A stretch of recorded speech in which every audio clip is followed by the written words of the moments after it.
கேள்வி ஒன்றாக இருந்தாலும் பதில் எப்படியா இருக்கும்? ஆளுக்கு ஏற்ற மாதிரி மாறுபடும். நேரில் வந்துட்டா என்ன பண்ணிடலாம்? எல்லா கேள்வியும் கேட்டு தெளிவாக, அதுக்கு தான் சத் சங்கம். என்னுடைய நோக்கம் எல்லாம் மனிதர்கள் எல்லாம் மகிழ்ச்சியாக இருக்கணும், அவ்வளோதான். குரு அப்படின்னா ஒரு வழிகாட்டி, ஒரு போர்டு. டெவலப் ஆச்சுன்னா ஒரு மனுஷன், ஒரு கல் இருக்கலாம், இல்லை இப்போ நேம் பிளேட் போட்டு வச்சுக்கிறாங்க இருக்கலாம். உங்கள்கிட்ட மேப் இருக்கும், அதை பார்த்து போவீங்க. அது கூட என்ன தான் உங்களுக்கு குரு தான். மேப் எவ்வளோ நேரம் வச்சுருப்பீங்க? ஊர் போகிற வரைக்கும் தான். போர்டு எங்கே இருக்கும்? அங்கேயே தான் இருக்கும். கையில் வச்சுங்கிற மேப்பை கட் பண்ணிட்டுருவீங்க, போர்டு அங்கேயே தான் இருக்கும், கடந்து போயிடுவீங்க. எங்கே நின்றுப்பீங்க? அந்த போர்டு கைட்டு எடுத்துக்கலாம், பிடிச்சின்னு போகலாம், அப்போ தான் அந்த ஊருக்கு போக முடியும்ன்ட்டு அந்த வீரமாருக்கு பற்றி போர்டு வச்சுன்னு போவீங்களா என்ன? அது அங்கேயே தான் இருக்கும். அடுத்த ஆள் வருவார், பார்த்து போவார். மேப் அப்படி தான் பார்ப்பீங்க. அந்த ஊர் போன உடனே அதுவும் அது போட்டு ஒரு ஸ்டார்லாம் போட்டிருக்கோம், 4 ஸ்டாரா 5 ஸ்டாரா 3 ஸ்டாரா, எதனா ஒன்று கூடுறா நீ எப்படி கரெக்டாக வந்துட்டியான்னு. அதோட முடிஞ்சிச்சு அது கதை, அவ்வளோதானே. ஒரு குரு எவ்வளோ தூரம் உதவணும்? அவ்வளோதானே. அவ்வளோதானே குருண்ணா, இல்லையா? அதுக்கு மேலேயா என்ன? அது வந்து பர்ஃபெக்டாக இருக்கணும், காற்றுல திரும்பிட்டு இருக்கக்கூடாது. மேப்பை நீங்கள் வந்து என்ன பண்ணிடக்கூடாது. சில பேர் மேப் வச்சுன்னு போயின்னு தான் இருப்பாங்க, அதை நீளம் கூட அதிகமாகினே இருக்கும், அப்போ கூட தெரியாது. பயங்கரமான ஆளுங்களாம் இருக்கிறாங்க. அந்த வடக்கு தெற்கு தெரியாது, கிழக்கு மேற்குலாம் தெரியாது.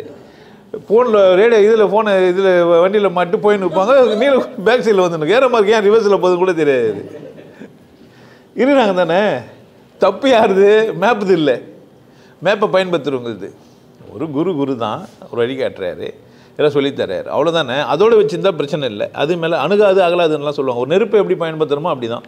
ஒரு நெருப்போட வேலை நம்மளை காஃபி சூடு பண்ணி தரது மட்டும்தான், மேலே கொட்டிக்கிறது இல்லை. சூடான காப்பி ஏன் வாயிலே ஊற்றுட்டு கொஞ்சம் 2 சொட்டு கண்ணில் விட்டுலான்னா என்ன ஆகும்? எனக்கு தெரியாது, என்னென்னா ஆகலாம். ரொம்ப காரமாகுதா இல்லையான்னு தெரியல, கையில் புரியல, கண்ணில் கசிப்பு பார்க்கலன்னா நம்ம ஒன்றும் செய்யறதுக்கு இல்லை. புத்திசாலிங்களாண்ட. அப்போ குருன்னா யார் அப்படின்னா வழிகாட்டுறவர், எனக்கு இடம் சொல்கிறவர், இதான் இதுன்னு சொல்லி தருவார், அவள் தானே.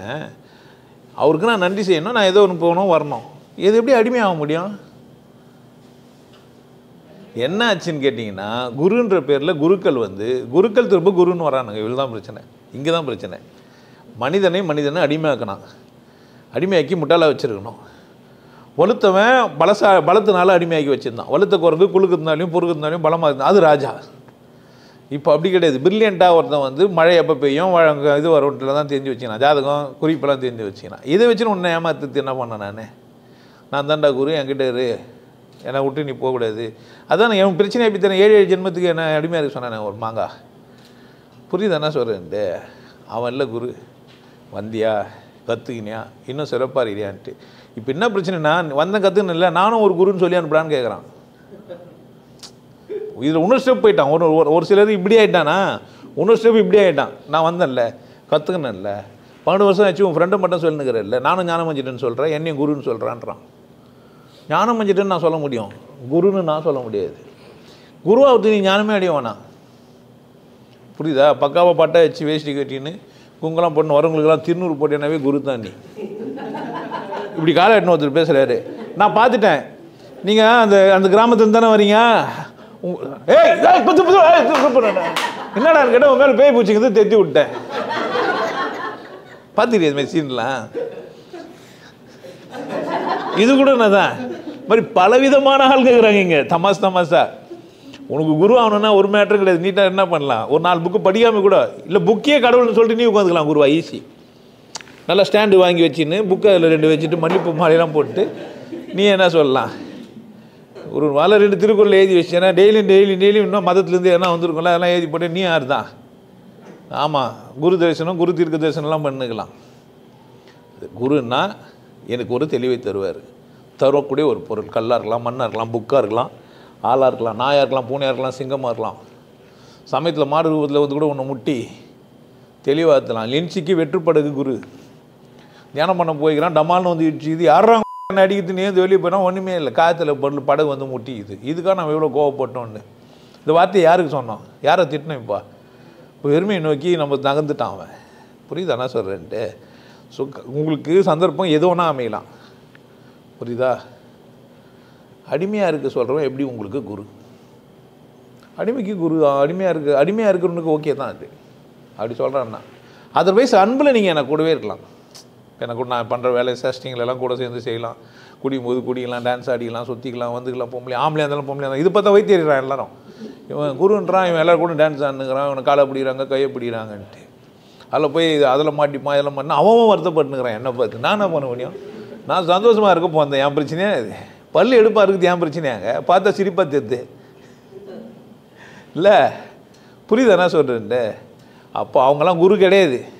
சீடன் யார் அப்படின்னா தெளிவு பெற போகணும், தெளிவு பெற்று வரணும், தெளிவு பெறதுக்காக போகணும். அப்படி தானே? அங்கேயே இருப்ப, அங்கேயே இருப்பேன்னா அடைக்கலம் போயிருக்கலாம். எனக்கு தெரியாது, வாழ தெரியாது சார், எனக்கு போக முடியாதுன்னா ஒரு அடைக்கலம் பண்ணலாம். அதுக்கு நீ குருக்கிட்ட தான் போகணும்ல. ஒரு கம்பெனியில் போய் சேர்ந்துட்டு 60 வயசு வரைக்கும் அடிமை எடுத்து தானே வரும். அப்படி தானே? வானா மூசம் எனக்கு சோறு தராங்கன்னா அங்கே என்னவா தாங்கிறான். தப்பு ஒன்றும் இல்லையே, எனக்கு சாப்பாடு கிடைக்குது தானே, வேணும் தானே. அது அடிமைத்தனம் இல்லை. நான் டைம் கொடுக்குறேன், நீ எனக்கு பணம் கொடு. உங்களுக்கு 2 பேருக்குள்ள ஒரு ஒப்பந்தம் இது. அப்படி தானே? அந்த மாதிரி குருக்கிட்ட கூட நீ ஒப்பந்தம் போட்டு வாழலாம். நீ கட்சி வரைக்கும் நானும் குத்துனேரு, நான் சாவர வரைக்கும் என்ன பண்ணுகிறேன் கேட்டுனேக்கிறேன். உன்னால் மாதிரி என்னால் சிந்திக்கவே முடியாது. எல்லா விஷயத்துலையும் நீயே என்ன பண்ணுற? தப்பு இல்லை. நீ விரும்பி செய்யணுமா, அவர் விரும்பி செய்யணுமா? அதை நம்ம இல்லை, நம்ம விரும்பி சாப்பிடணும்னு சொல்லி ஒத்துப்பேன். நம்ம விரும்பி அடிமையாக இருக்கணும்னா ஒத்துக்க முடியாது. நான் அடிமையாக இருக்க தயாரில்லை, சாப்பிட விரும்புகிறேன். நீ சொல்லும்போது சொல்லலாம், ஐயா நம்ம சாப்பிட்லாமா, நம்ம ஹோட்டலுக்கு போகலாமா, நம்ம வெளிநாட்டுக்கு டூருக்கு போகலாமான்னு கேட்கலாம். என்ன நான் கேட்கலாம்? நம்ம பீர் குடிக்கலாமா, நம்ம பிராந்தி குடிக்கலாமா, நம்ம ஒரு படம் பார்க்கலாமா? புரியுதா நான் சொல்ல? நம்ம சினிமாவுக்கு போகலாமா? புரிஞ்சிச்சா? இங்கெல்லாம் நம்ம சொல்லலாம். நம்ம ஒரு குருக்கிட்ட போய் அடிமை வரலன்னா என்ன? புரியுதா? அப்போ தப்பு எங்கே? அடிமையாக வரங்கிட்ட தான். ஒருத்தன் யாரோ ஒருத்தன் கமெண்ட் கூட போட்டுருந்தான், போகிறவங்கள சொல்லணும், அவன் தான் ஏமாத்துறான், நீங்கள் போகிறீங்களேன்ட்டு. கரெக்ட் தானே? 10 கோடி பேர் அடிமை வெட்டுங்கள் வீரர்களேன்னு காத்து நிற்கும் போது வெட்டுங்கள் வீரர்களேன்னு சொன்னவன் தப்பா, வெட்ட ஓடின வீரர்கள் தப்பா? அப்போது ஒரு முட்டாள் சொல்கிறதுக்கு பயப்படுறோம். நம்ம 100 பேர் சொல்கிறதுக்கு நம்ம ஆள் இல்லாமல் போயிட்டு போகிறாங்களேன்ற பயத்தில். ஆனால் ஆக்சுவலாக என்ன செஞ்சுருக்கணும்? நம்ம போன எல்லோரும் முட்டாளுக்கு தானே. ஆனால் வெட்டுங்க வீரர்கள் முதல்ல யாரை வெட்டுவாங்க? ஏன்? அவனுக்கு என்ன தெரியாது? அவனுக்கு தான் நம்ம பேசுகிறேன்னு. அதனால் குருக்கிட்ட போய் அடிமையாக சொல்கிறாங்கன்னா அவன் ஏதோ லூஸு. என்ன சொல்லி அவங்க பேர் இருக்கிற சொல்லி, ஊரை சொல்லி, நானே சொல்லி வைக்கிறேன், மறைச்சி வேறு எதனா. அப்படிலாம் யாருக்கு என்ன ஆகக்கூடாது. அடிமையாலாம் இருக்க நீங்கள் பிறகுல. கொண்டாட்டமாக, மகிழ்ச்சியாக, சந்தோஷமாக, கொண்டாட்டமாக குரு கூட இருக்கலாம். நீங்கள் குருத்தான்றத்தில் யாரை கூட இருக்கலாம். ஒருத்தன் அவ்வளோ காசு செலவு பண்ணி எதுக்கு அந்த படத்தை போய் பார்த்துங்கிறா? நிச்சயமாக ஸ்க்ரீனை விட்டால் வெளியே வரமாட்டான். அப்படித்தானே? ஸ்க்ரீன் விட்டு வெளியே வருவா? வரவே மாட்டேன். இங்கேருந்து பாடி தேட்டருக்கு ஒரு 3-4 தேட்டருக்கு விட்டு படம் போடானே ஓடிக்கிறேன். நான் சைக்கிளில் 2 டயர் போட்டு 9வது படிக்கிறேன்.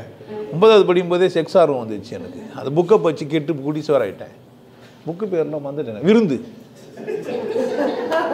இப்போ இருக்குதான்னு தெரில.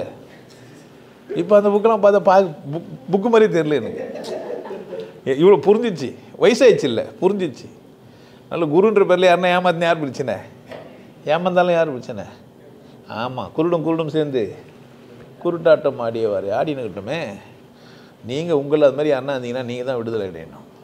நீங்கள் யாரோ ஒரு குருவை நம்பி ஏமாந்துருந்தீங்கன்னா அது தப்பு இல்லை. சார் உங்களை நம்பி வாரம் வந்துன்னுக்குறோம், வாரம் நீயே விஷயத்துக்கு லீவும் போடுவாங்க. லீவ் போட்டால் உனக்கு பெனால்ட்டி எதனா போட்டு கொடுக்குன்னா என்ன? உங்களுக்கு சுதந்திரம் இருக்குது, கரெக்டாக? இப்போ நான் ஒரு 2 வாரம் லீவ் போட்டுருவேன், வெளிநாட்டுக்கு போகிறேன். ஆன்லைனில் பண்ணனா கூட இந்த மாதிரியே இருக்கு போகிறது இல்லை தானே? நமக்கு சுதந்திர உணர்வு இருக்கணும், சரியா? நீங்கள் சுதந்திரமாக ஒருத்தரை கூட சேர்ந்து உங்கள் வாழ்நாளை கழிக்கலாம். இந்த மனுஷனை கூட நம்ம வாழ்நாளை கழிக்கலாம், தப்பு இல்லை. யாராக இருந்தாலும் அவர் குருவாக கூட இருக்கணும்னு இல்லை. நல்ல மனுஷனை கூட வாழ்த்து ஒரு பெருமை தானே. எல்லாம் புரிந்த ஒரு மனிதனை கூட உறவாடுறதுன்றது. ஒரு அரசியல் கட்சி தலைவரை கூட காலம் நான் ட்ராவல் பண்ணேன், தப்பு இல்லை தானே? அப்படி நீங்கள் இருக்கலாமே தவிர அவர் உங்களை மிரட்டியோ நீங்கள் அவருக்கு பயந்தோ இருக்கக்கூடாது. அன்புனாலே யாருமே உறவாடி இருக்கலாம், தப்பு இல்லை. ஆனால் மிரட்டல் இருக்கக்கூடாது, ஒருத்தர் ஏமாத்ததான் இருக்கக்கூடாது. உங்களுக்கு எல்லாருக்கும் ஒரு விஷயம் சொல்கிறேன். ஆனந்த வாழ்வு அப்படின்ற ஒரு கோர்ஸ் யூடியூப்பில் போட்டு வச்சு, ஹாப்பி லைஃப் கோர்ஸ் 3999 ரூபா கட்டி நீங்கள் மெம்பர் ஆனீங்கன்னா அந்த ஆனந்த வாழ்வு கோர்ஸை நேரடியாக நீங்கள் யூடியூப்பில் பார்க்கலாம். கட்டிட்டு நீங்கள் ஃபேமிலியாக டிவியில் போட்டுனா பண்ணலாம். எல்லாரும் ஃபேமிலியாக போட்டு பார்க்கலாம். ஒருத்தர் தான் சப்ஸ்கிரைப் பண்ணீங்க, 5 பேர் 6 பேர் என்ன பண்ணலாம், நீங்கள் அதை பார்க்கலாம். வாய்ப்பு இருக்குது, பயன்படுத்திக்க பாருங்க. நல்லா இருங்க, சிறப்பாக இருங்க, கொண்டாட்டமாக இருங்க. உங்களை நீங்கள் மதிப்பு மிகுந்தவராக மாற்றுறது உங்கள் கையில் தான் இருக்குது. நல்லா இருங்க. நான் ஒரு வாய்ப்பு என்னை பயன்படுத்திக்கலாம். நல்லது.